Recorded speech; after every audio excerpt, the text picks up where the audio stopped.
What would happen if you decided to look inside you?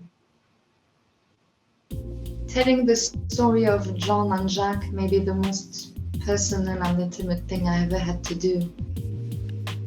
I could share without any problem my own past struggles with panic attacks, OCD, and anxiety, not to mention how those difficulties came to be.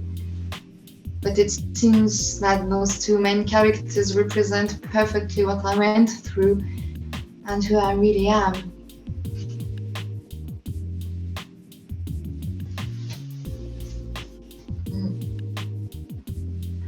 Some characteristics and parts of their personality were already constructed long before becoming insane. It was while I was writing a story that I never published.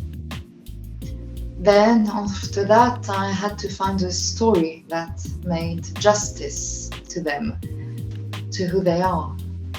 This was when I was beginning to love them. I believe that creators share a special relationship with their creation. That's what gives life to a story. Whether it is, I don't know, a movie, a novel, a painting, or whatever medium someone can use. To create is ultimately sharing. You're sharing feelings, opinions, but you're also sharing yourself. And sometimes that's hard to do.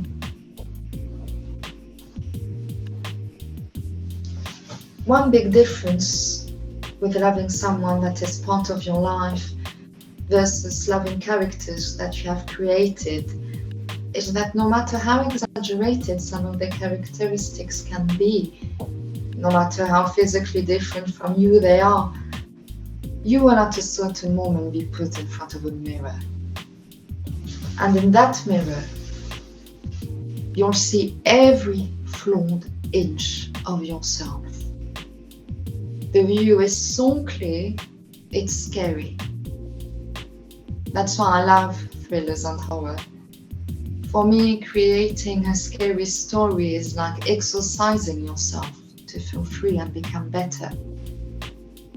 And of course, question yourself and others on a lot of topics that should be debated, even if that mirror makes you panic every time you're in front of it. If you look closely enough or wait for a few seconds, you'll also see beautiful and wonderful qualities about yourself. And that's something that you should never forget. Jack Vane and John Crane are different from each other, physically and mentally, but they do complement each other.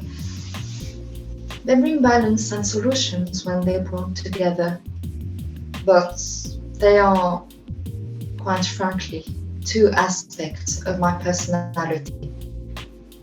I'll give you a dumb example.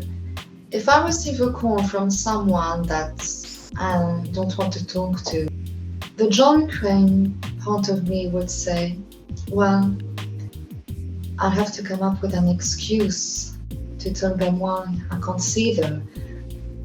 While Jack Vane would be, answer? Fuck it, I have other things to do. These two lines are also a representation of my childhood and teenage years.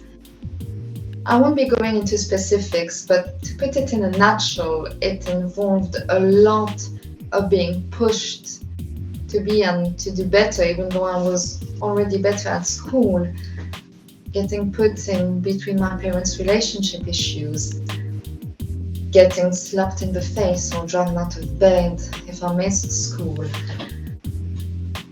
The result of that was just me hiding myself to smoke cigarettes, getting a belly button piercing at 12, missing school, then being put into recitation school that I missed a lot too. Probably because I was afraid of getting punched in the face rather than failing at an exam. We used to have a teacher, who used to say to me and to all of my classmates that we were just losers and that we would never amount to nothing. so we better get off our asses and go and sell that weed in order to make money. Because you don't have any qualities. You're stupid. You won't arrive to anything. Anyway, I got myself an apprenticeship, then I studied, work, study, work, study, work, then work, studied law, fucking work again, studied, work, study, work. I had a burnout at 23. I had a burnout at 23, you know. I had a burnout at 23 years old.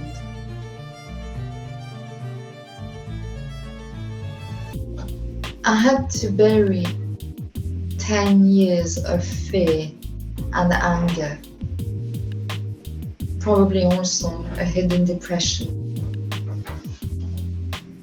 And why it didn't come during the years where I was at school or working, I don't know. I think it's because I never took the time to feel those emotions.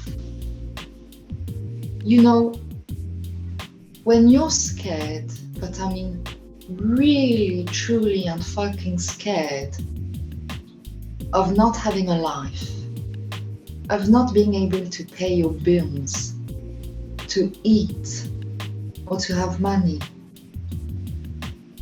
you don't feel your feelings. You put them aside, you deny them, and you're just on automatic pilot. And you keep on moving. And once you think everything is cleared, it just comes back like a wave. Not only me suffer from, but a lot of people suffer from that. Denying themselves, denying their emotions. But I did have some amazing moments in my life too. And I will always remember them whenever some difficult past things come up. I learned a lot. And so yeah, those painful years turned out to dissipate and become good years. Because there are also a lot of beautiful things that can come out from pain. So yeah, my life is good. I feel good and content. Not to mention that me and my classmates got revenge from that son of a bitch teacher. One day we decided to fill our arms with toilet paper and decided to decorate his car. If you happen to walk a few meters away, I'm sure you'd think it would be a sort of New Age modern art piece. So, what do I think of my characters and their story? Well, they're free now. They're yours. They're not mine anymore. They're ready to be liked, not liked, loved, not loved, understood, misunderstood, analyzed, judged.